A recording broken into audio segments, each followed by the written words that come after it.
Hello guys, wonderful greetings of today to all of you.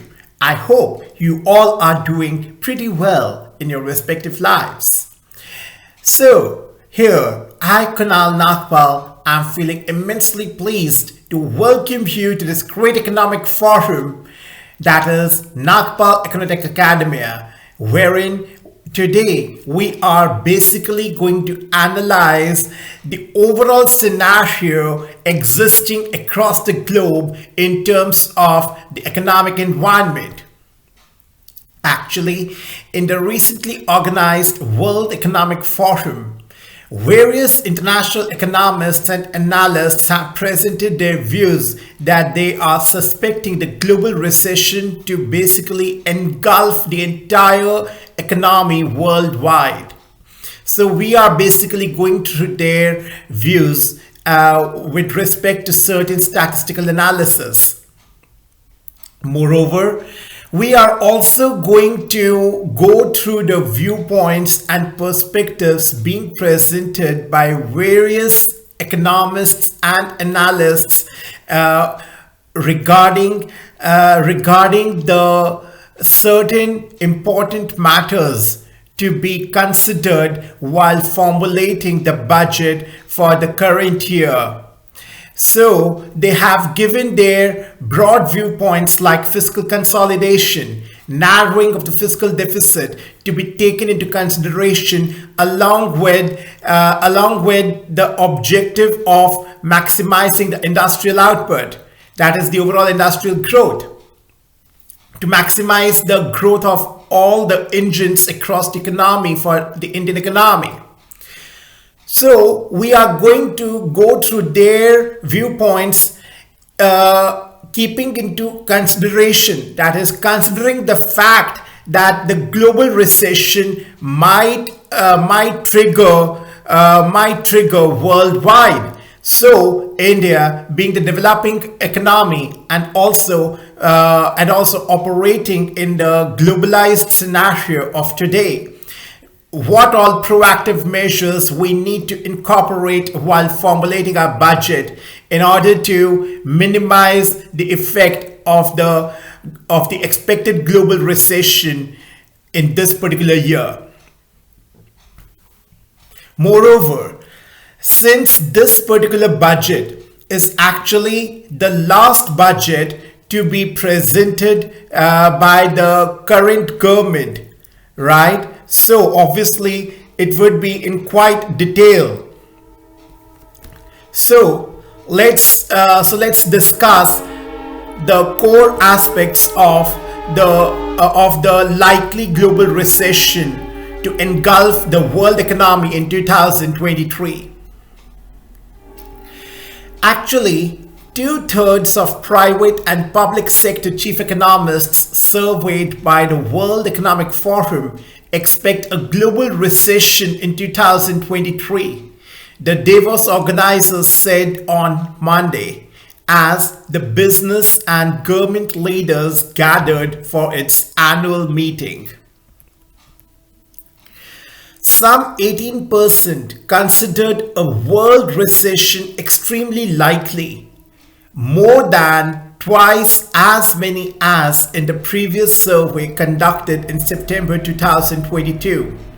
Only 1/3 of respondents to the survey viewed it as unlikely this particular year. The current high inflation, low growth, high debt, and high fragmentation environment reduces the incentives for the investments needed to get back to growth and raise the living standards for the world's most vulnerable, WEF Managing Director Saida Zahidi said in a statement accompanying the survey results. The organization's survey was actually based on 22 responses from a group of senior economists drawn from international agencies including the International Monetary Fund, investment banks, multinationals, and reinsurance groups. So I would Actually, I like to highlight the core conclusions given by them. That is, the current high inflation, low growth, high debt, and high fragmentation environment basically reduces the incentives for the investments needed to get back to the growth and raise the overall living standards for the world's most vulnerable. This is the statement given by the World Economic Forum Managing Director Saadia Zahidi. So, let's move forward to analyze the core viewpoints given by the leading economists of the country in view of the upcoming budget for this year, and what are their basic suggestions to the Finance Minister of India, Dr. Nirmala Sitharaman, keeping into consideration that the global recession might engulf the world economy this year. Actually, they say that India's capex spending is likely to slow on lower tax haul.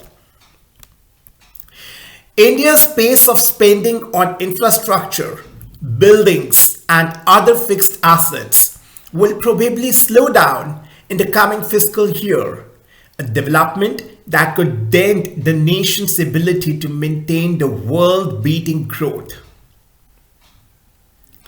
To sell itself as an attractive destination for foreign capital, Asia's third largest economy has learned that it has been leaning on the robust capital spending, increasing its infrastructure budget 39% and 26% in the last 2 years.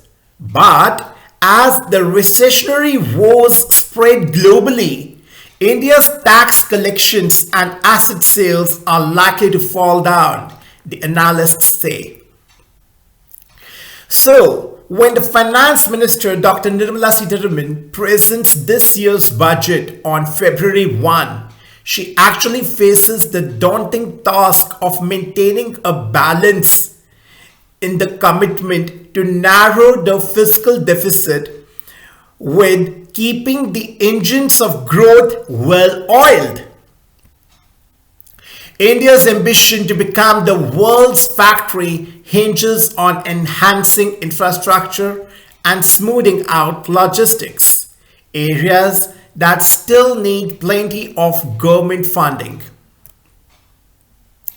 The government agencies also face the challenge of managing the capacity limits, according to Rupa Raj Nitshore, an economist at L&T Finance Limited.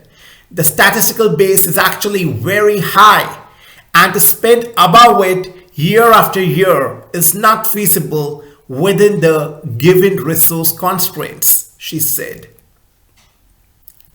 So, a likely slowdown in the government revenue will further impact spending. For the fiscal year 2024, which starts on April 1, the growth in tax collections may moderate from the 30% pace seen in 2021 and 2022, the economists from HSBC Holdings PLC said. Actually, India's nominal gross domestic product growth, which is not adjusted for inflation, may decelerate to 10% or lower in the coming fiscal year from an estimated 15.4% in the current financial year. So such a slow growth rate would have serious implications for the macroeconomy and financial markets, Mr. Motilal Oswal, Investment Services, wrote in a report to the clients earlier this month. Actually, in the past 2 years, the tax collection outpaced nominal growth as the government tightened the compliance rules. So the benefits of those measures may have already peaked. At the same time, the asset sales are floundering and are not expected to rebound a year before India's national elections, which are slated for 2024. Basically, India targeted 650 billion rupees, that is $7.9 billion in privatization revenue this particular financial year. But so far, they have raised just about half of that amount. Ms. Madhavi Arora, an economist at Emp-Inc Global Financial Services, warned of a situation where the government spending and private investment will both slow down in India. So in such a scenario, the domestic growth story will lack the next lever of secular growth amid missing capex turnaround, she said. Now, after this great in-depth analysis, let's discuss another particular viewpoint in this particular regard of budget formation. That is, inflation may be the past peak, but the cost of living crisis far from over. That is, what is the basic difference between the inflation level, overall easing of the inflation level, and another aspect is cost of living crisis. How are these two aspects different from each other? That is, if we say that inflation level has got lowered, but still cost of a living crisis is still persisting, what does that mean? Let's explore. Actually, inflation is likely to have reached its peak in 2022, but there is no end in sight for the cost of living crisis, experts said on Tuesday. That's on 17 January 2023. So speaking at a panel discussion during the World Economic Forum annual meeting 2023, they said those on low income and in the developing world will be grappling with high prices for the years to come. Ms. Geeta Gopinath, Deputy Managing Director of the International Monetary Fund, said, "We do believe that in terms of headline inflation for the global economy, we think it peaked in 2022. The participants agreed that inflation is inextricably linked to the cost of living crisis, and tackling inflation is actually the key to easing the cost crunch in the long run." I repeat, they are of the view that inflation is inextricably linked to the cost of living crisis, and tackling inflation is actually the key to easing the cost crunch in the long run. However, Ms. Gopinath warned that even if inflation comes down, prices are still high because we don't have deflation. That is, though the inflation level has been brought down, but still the prices are high. Right? That is, the high prices are still prevalent in the economy. That is, we do not have deflation. So that is, we have the lower levels of inflation. That is, the prices have still gone up. So how much of an impact that has on households and on consumption varies across the countries. German Finance Minister Ms. Christian Lindner highlighted the country's 200 billion euro economic shield mobilized to protect the consumers from the cost of living crisis, but said that there is an expectation the country might not need the full amount. The price levels are actually lower than we expected. We have less hardship cases, and so my expectation is that we won't need the whole protective shield of 200 billion, which is the good news. So, according to him, on top of protecting the society's most vulnerable, the sections in the middle also need shielding from the cost of living crisis. Furthermore, from the German European perspective, we are doing a lot for the most vulnerable, paying welfare subsidies. But we have to ask, what can we do to stabilize the qualified people who are working hard, playing by the rules? So renaissance of competitiveness so that our companies are able to pay their wages. We have to reform the electricity market. We have to reduce the burdens. For example, in case of taxation, we have to improve the overall framework conditions for our SMEs, that is small and medium-sized enterprises in Germany, and all of these supply side measures, the minister said. The panel also agreed that the knee-jerk reaction of the reshoring industry in response to the supply chain shock of the COVID pandemic must be averted if inflation and cost of living crisis are to be tackled effectively. I repeat, the knee-jerk reaction of the reshoring industry in response to the supply chain shock of the COVID-19 pandemic must be averted if the inflation and the cost of living crisis are to be tackled effectively. So, giving the perspective from business, Unilever CEO Alan Job said, the fragmentation of supply chains is frankly another inflationary pressure in this economy, and warned more generally of the dangers of inequality. The cost of living crisis disproportionately impacts those at the bottom of the pyramid. There is so much talk about the tightening rates and about the stimulus spending. But I think the only way to break the long-term trend of rising inequality is actually productivity. He further explained that Unilever has increased the wages it pays to its own workers, imploring others to do the same.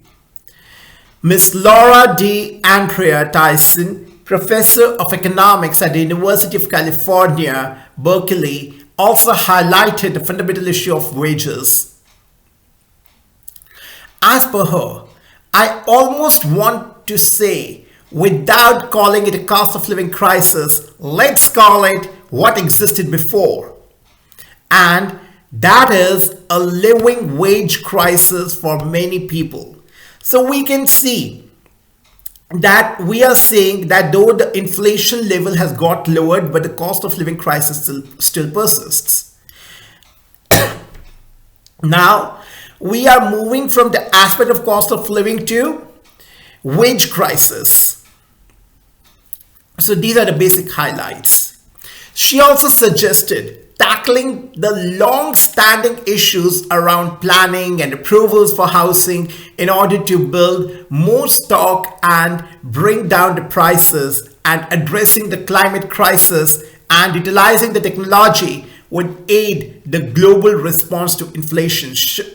So she has given her holistic viewpoint, which is basically taking all the important factors into consideration. So I repeat it.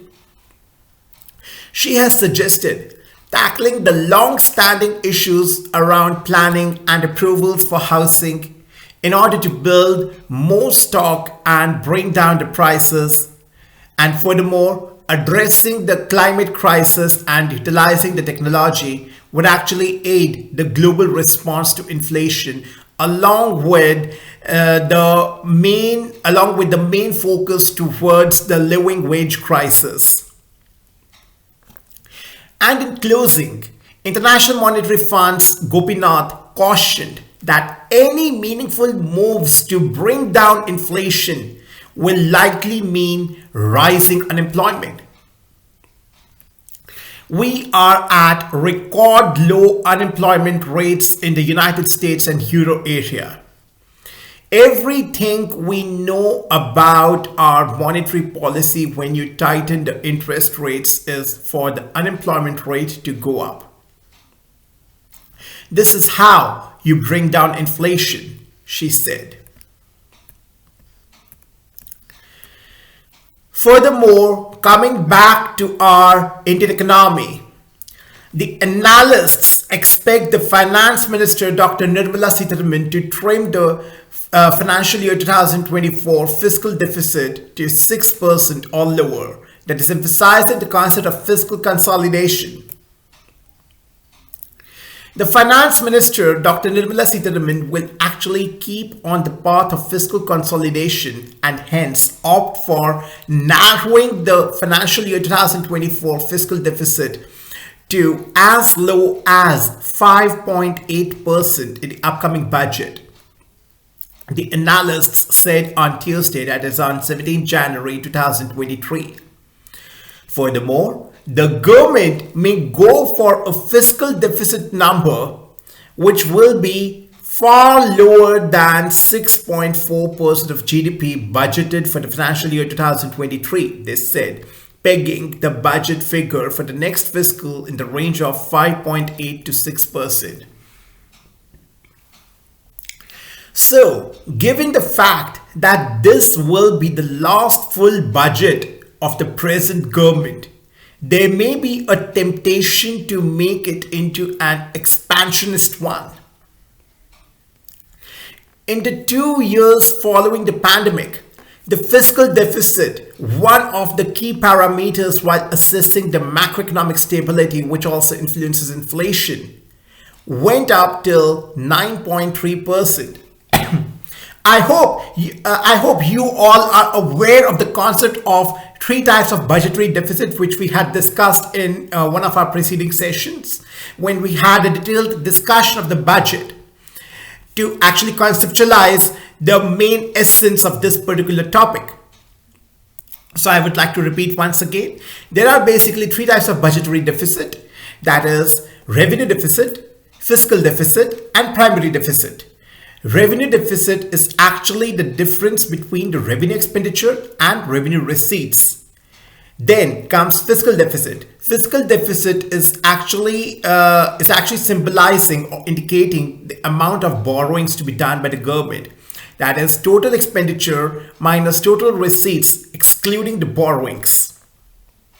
Then comes the primary deficit, which basically means fiscal deficit minus the interest payments. So as of now, we are talking about the fiscal deficit concept and how will the upcoming budget address this particular matter in the best possible manner. And in the same regard, various economists are presenting their suggestions like how to achieve the target of fiscal consolidation, along with the narrowing of the overall fiscal deficit for this particular financial year. India will have to continue on this journey of fiscal consolidation, and it does not have the luxury of pausing for the next 2 years. The analysts made it very clear. The government's promised fiscal consolidation path, I repeat, the government's promised fiscal consolidation path will actually require a Herculean effort over the next few years. Actually, think of it like a long-distance cyclist that needs to keep pedaling hard to reach the finish line. If it were to suddenly stop, it risks falling over. HSBC India's chief economist Prsntd said in a note. So, a lower fiscal deficit is actually the key for India's overall macro stability, especially in an uncertain global environment, she added. The economists at the State Bank of India expect the budget, which is slated to be announced on February 1, to basically peg the fiscal deficit close to 6%. The budget, financial year 2024, presents a challenge before the government to stick to the roadmap for fiscal consolidation amidst a global environment of declining inflation, the SBI economists said. They added that India will actually have to grow at a faster clip for making this possible, given its estimates on expenditure and revenue mobilization. So, the SBI economists expect 8.2% growth in expenditure, but the subsidy bill to come down and revenues to grow 12.1%. On the borrowing front, all the analysts expect the market borrowings of the government to be pegged higher in the financial year 2024.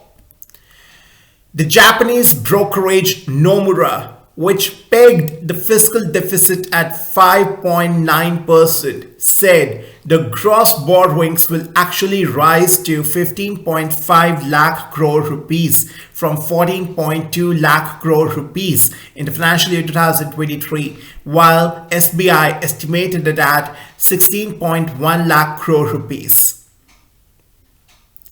The note by HSBC said the year before elections are typically associated with low privatization receipts and expenditure pressures, and included it among the challenges the government will have to grapple with. The markets will be looking for the transparent and credible fiscal math, direct tax reforms, lower tariffs on imports, and the overall thrust on capital expenditure, that is capex, in the budget, it added. So these are again the key highlights of what needs to be incorporated in the upcoming budget. So I repeat it. The markets will basically be looking for transparent and credible fiscal math. Secondly, direct tax reforms. Thirdly, lower tariffs on imports. And lastly, the overall thrust on capital expenditure in the budget. So, after this great, insightful analysis, I would like to move forward to further discuss the aspect of fiscal deficit for the Indian economy for the financial year 2023, estimated at 17.5 lakh crore rupees, and for the financial year 2024 to be 17.95 lakh crore rupees as per the SBI reports. So basically, the upcoming Indian budget for 2023-24 will be a bit challenging one for the government to follow the roadmap for fiscal consolidation amidst a global governmental crisis going on, as we are seeing declining inflation, said a top economist of the State Bank of India in a report. For India, this could actually make the things difficult to set a nominal gross domestic product, that is GDP number, significantly higher than 10%, with a deflator about 3.5%. But this could also mean a higher GDP growth than the anticipated one at about 6.2%, he said. He also said the fiscal deficit of the Indian government for the financial year 2023 will be about 17.5 lakh crore rupees.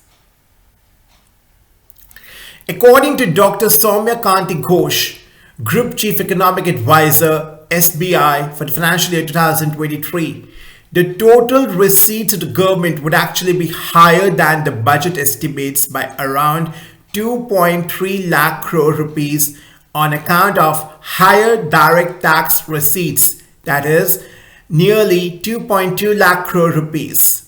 Higher GST receipts, that is 95,000 crore rupees, but the lower dividends, that is 40,000 crore rupees, lower fuel tax net of cess, that is 30,000 crore rupees, and lower disinvestment receipts, that is 15,000 to 20,000 crore rupees.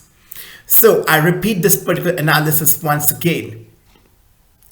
According to Dr. Soumya Kanti Ghosh, Group Chief Economic Advisor, SBI, for the financial year 2023, the total receipts of the government would actually be higher than the budgetary estimates by around 2.3 lakh crore rupees on account of higher direct tax receipts, higher GST receipts, but lower dividends, lower fuel tax net of cess, and lower disinvestment receipts.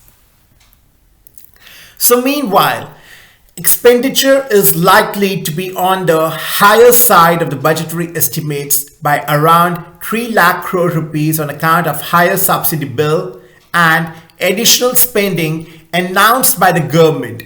So taking this into account, the fiscal deficit of the government in the financial year 2023 is expected to come at 17.5 lakh crore rupees. However, higher nominal GDP growth of about 15.4% estimates will help in keeping the fiscal deficit at 6.4% of the GDP, said Ghosh. As regards the financial year 2024, the government's overall expenditure is likely to increase by around 8.2% over the financial year 2023 estimates to 46 lakh crore rupees, Ghosh said in the report. Next, the subsidy bill, which increased significantly in the financial year 2023, is actually estimated to be reduced in the financial year 2024 to around 3.8 to 4 lakh crore rupees, and the capex, that is the capital expenditure, is expected to grow by 12%. So meanwhile, the receipts, that is minus borrowings and other liabilities, are actually expected to grow by about 12.1%, with tax revenue receipts growth likely at 11%.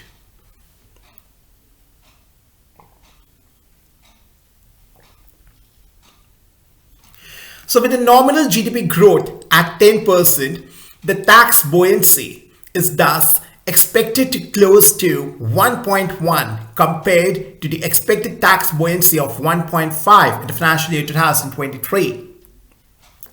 Therefore, the fiscal deficit for the financial year 2024 is estimated at around 17.95 lakh crore rupees, or 6% of the GDP in the financial year 2024, thereby resulting in fiscal consolidation of 40 basis points from the current fiscal year, the report notes. And as far as borrowing is concerned, we believe the net market borrowing of the center in the financial year 2024 will be around 11.7 lakh crore rupees, and with the repayments of 4.4 lakh crore rupees. Gross borrowing is expected at 16.1 lakh crore rupees, and therefore we believe a switch of about 50,000 crore rupees is also likely to be announced as per the report.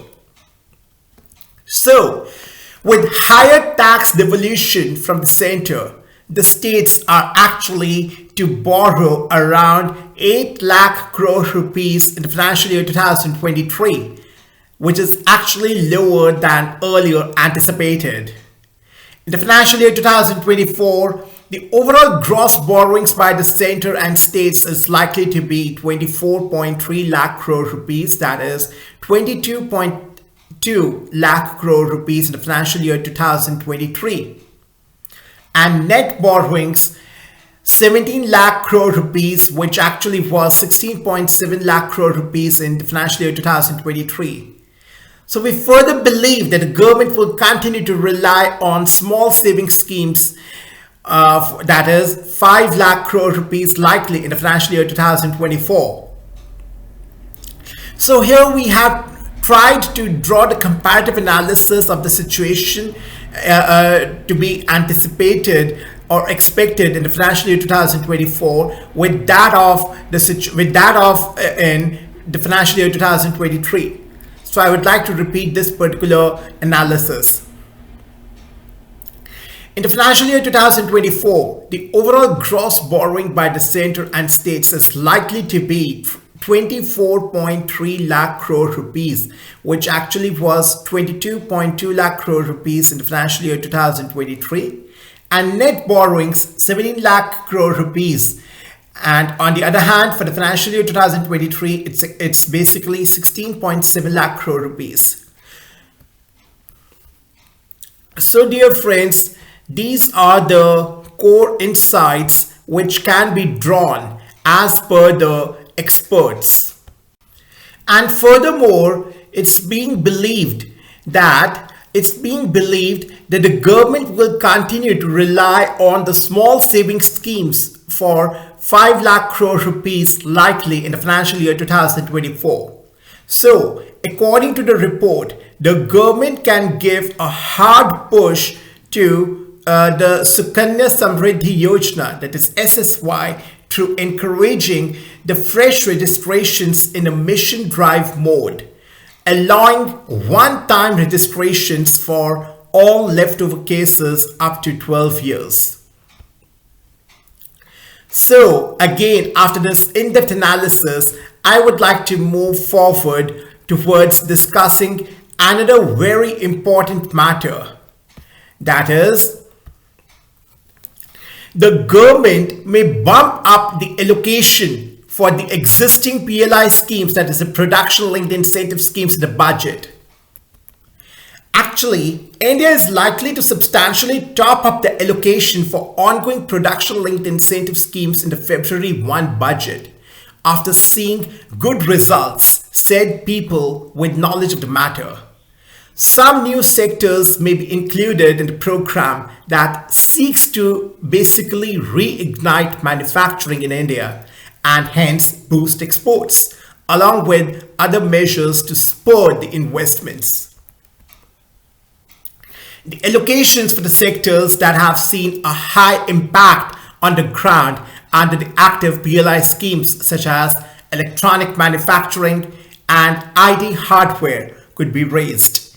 People familiar with the deliberations told Economic Times. The Finance Minister Dr. Nirmala Sitharaman had in the financial year 2022 budget announced 1.97 lakh crore rupees for the PLI schemes that now cover 14 sectors, that is the 14 key sectors. This incentive amount, which is basically for the 5-year period beginning in the financial year 2022, may be raised in the budget. So overall allocation under the PLI could be enhanced. It is a scheme that is seen to be making an impact on the ground, said one of the persons cited above. There may be an increase of 20 to 30% in the upcoming budget, another person said. India is actually keen to send strong signals to global manufacturers eyeing the supply chain diversification under their China Plus One strategy about its intent to offer an attractive factory ecosystem. The budget may also extend the lower corporate tax rate of 15% available for the new manufacturing investments for a few more years. So the overall measures to encourage the private investment will be one of the key areas of focus, said the person cited above, adding that expanding the PLIs is one such measure being actively considered. So this would be complemented by easing compliances in multiple areas, the person said. The experts said the government should basically look at building upon the success of the program. In a short span of time, the PLI schemes have basically evinced good interest from businesses and investors, said Mr. Vikas Vassal, National Managing Partner, Tax, Grant Thornton Bharat.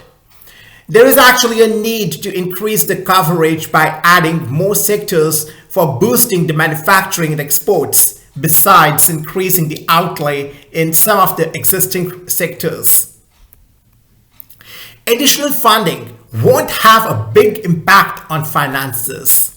Given the backloaded nature of payouts, it is actually unlikely to create a big hit to the fiscal math, said Mr. Rahul Bajoria of Barclays, agreeing with the need to build on the initial success. Now, what are the key takeaways? Actually, there's the manufacturing boost. PLI schemes seen as having the impact on the ground, the direct impact on ground. The scheme's already announced for 14 sectors. Other incentives on incremental sales for 3 to 5 years. And also it has been seen the investment commitment of over 2.34 lakh crore rupees. The PLI scheme for IT hardware could get 15,000 to 17,000 crore rupees or more.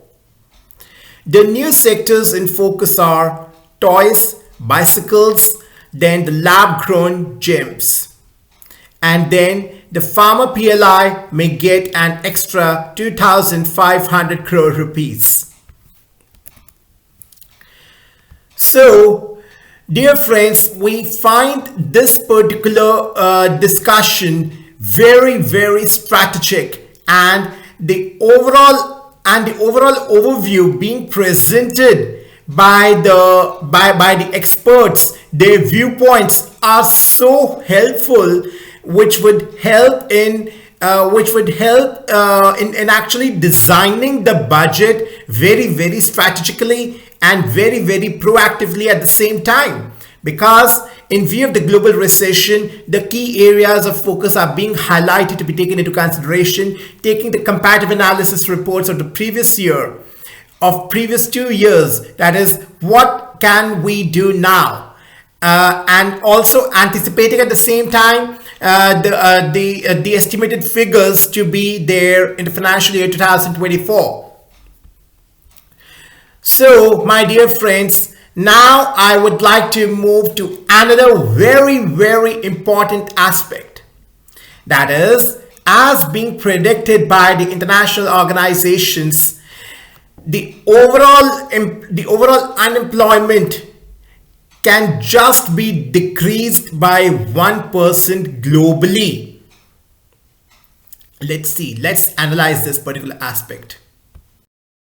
So, dear friends, it has basically been analyzed by the international analysts and international economists that the global employment will grow by just 1%. I'm sorry for my previous statement. It's not a report for the unemployment status, it's the report for the global employment status. That is, the global employment will grow by just 1% in 2023 as per the International Labour Organization. The global employment will grow by just 1% in 2023, and the current global economic slowdown is likely to force more workers to accept lower quality, poorly paid jobs which lack job security and social protection, the International Labour Organization said. I repeat, the global employment will actually grow by just 1% in the year 2023, and the current global economic slowdown is actually likely to force more workers to accept lower quality, poorly paid jobs which actually lack job security and social protection, the ILO said. The ILO's World Employment and Social Outlook Trends 2023 report, released on Monday, that is 16 January 2023, projects the global employment growth to be around only 1% in 2023, less than half the level in 2022. This would actually lead to an addition of around 3 million jobs to 208 million jobs. The global unemployment rate has been pegged at 5.8%. The moderate size of this projected increase is actually largely due to tight labor supply in high-income countries, the ILO said, adding this would actually mark a reversal of the decline in the global unemployment seen between 2020 and 2022. In addition to unemployment, the job quality remains a key concern, the report said, adding that the decent work is actually a fundamental to social justice. So, despite a nascent recovery during 2021, the continuing shortage of the better job opportunities is likely to worsen, it said. So the overall slowdown in the global employment growth basically means that we don't expect the losses incurred during the COVID-19 crisis to be recovered before 2025. Mr. Richard Summons, director of the ILO's Research Department and Report Coordinator, said, "The slowdown in productivity growth is also a significant concern, as productivity is essential for addressing the interlinked crisis we face in purchasing power, ecological sustainability, and the overall human well-being."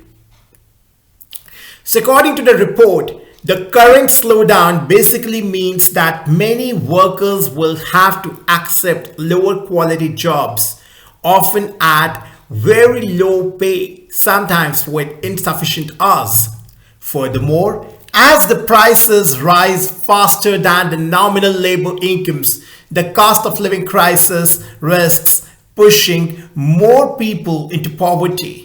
So this trend comes on top of significant declines in incomes seen during COVID-19 crisis, which in many countries affected the low-income groups the worst, it added. So as per the report, the global jobs gap stood at 473 billion in 2022, around 33 million, half the level of 2019. This measure includes people who want employment but are not actively searching for a job, either because they are discouraged or because they have other obligations such as care responsibilities. The International Labour Organization report says that the labor market deterioration is basically due to the emerging geopolitical tensions and the Ukraine conflict, uneven pandemic recovery, and continuing bottlenecks in the global supply chains.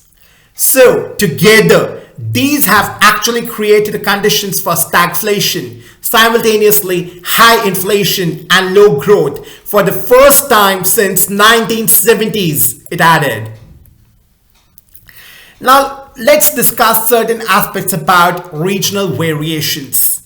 Actually, the ILO projects Africa and Arab states to witness employment growth of around 3% or more in 2023, with declining unemployment rate because of their growing working age populations.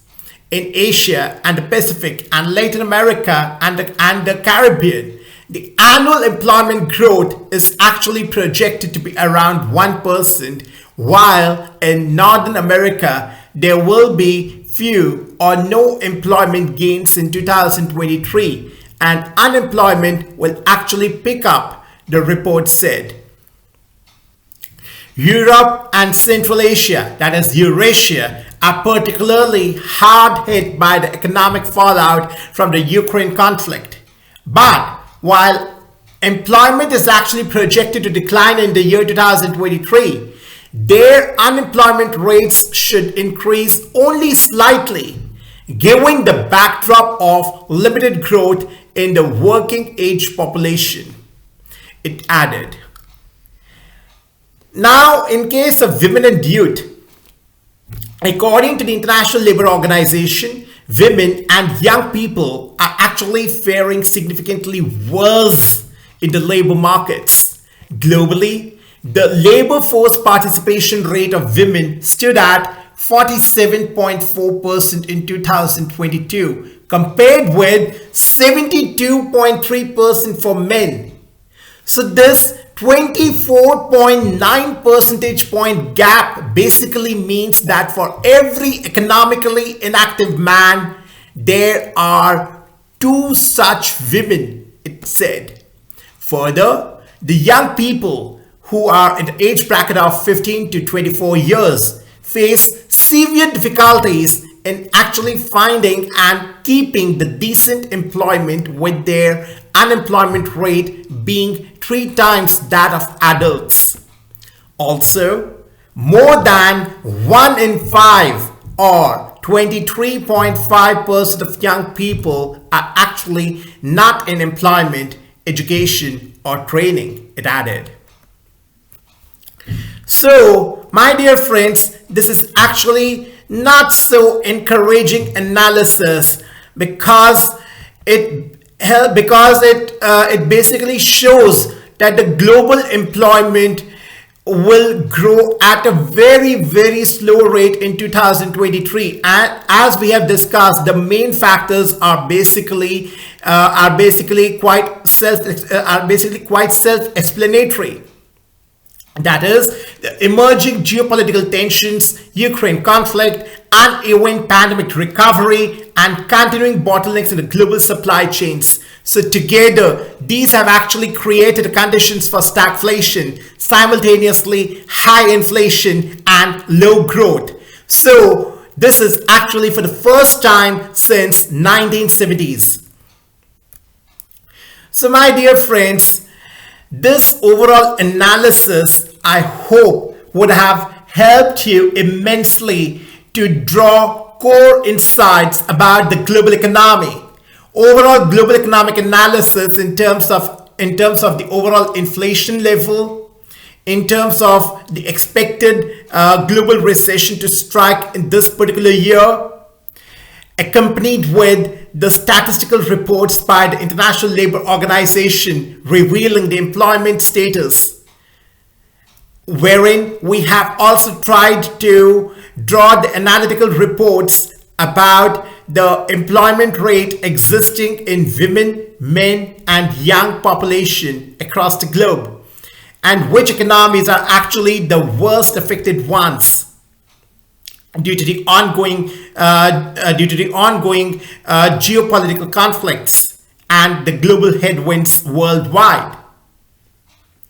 Moreover, we have also drawn very important insights, that is, what all proactive measures we need to inculcate and incorporate in the upcoming budget.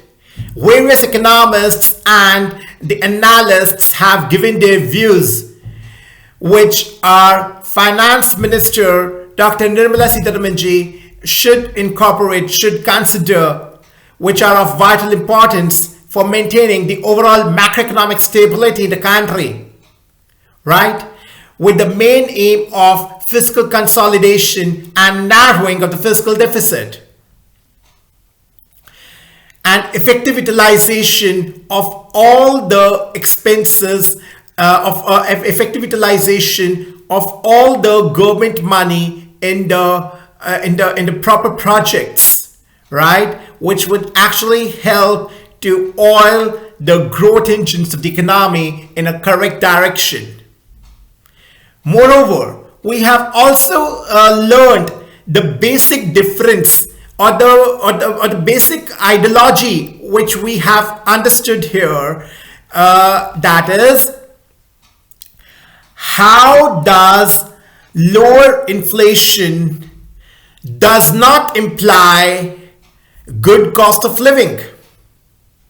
Actually, if the inflation is getting lowered, it is a good condition. It is a good thing. But lowering inflation doesn't mean that the prices are getting lowered. It just means that the high prices are still prevalent. The high prices are still there. We haven't reached to the optimum level of prices. That is, deflation is also not happening at the same time. So that means the cost of living crisis is still there. And who are the most affected ones in this particular scenario? The sections which are most vulnerable ones need to be taken into consideration while designing the overall policies. Keeping in mind the overall concept of the overall reduction of inequalities, regional disparities, is the basic area of concern. This is actually important for the overall upgradation of the society in holistic terms. So, my dear friends, I would like to conclude my session here itself. And I wish and I wish all of you to take very good care of yourselves until we meet next for another insightful session with great discoveries. So, thank you so much for your patient listening and excellent cooperation. Thank you. Namaskar. Jai Hind.